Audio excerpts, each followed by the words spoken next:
네, 지난해 한 빌라에서 이웃에 사는 모녀를 숨지게 한 혐의로 50대 여성이 구속 기소된 뒤 첫 재판이 열렸습니다.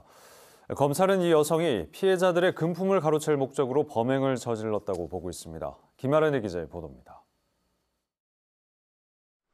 부산 진구의 한 빌라에서 40대 엄마와 10대 딸이 숨진 채 발견된 건 지난해 추석 연휴 마지막 날. 수사 초기 경찰은 외부 침입 흔적이 없어 모녀가 극단적인 선택을 한 것으로 추정했습니다. 하지만 부검 결과 숨진 모녀와 홀로 살아남은 아들에게서 모두 수면제 성분이 검출됐고 모녀의 사인도 질식사로 확인됐습니다. 이후 경찰 조사에서 피해자 집에 있던 수백만 원 상당의 금품이 사라진 사실도 드러났습니다. 사건을 넘겨받은 검찰은 사건이 나고 넉 달 만에 열린 첫 공판 준비 기일에 이웃인 50대 여성에게 살인과 상해 등의 혐의를 적용했습니다.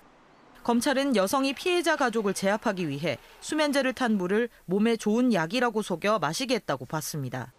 또 일가족 셋 가운데 유일하게 목숨을 구한 피해자 아들에게도 물을 강제로 먹인 정황도 나왔습니다.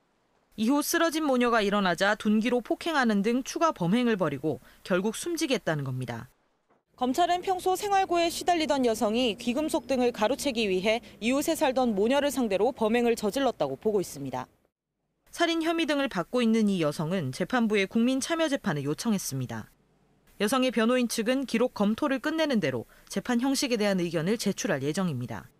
KBS 뉴스 김아른입니다.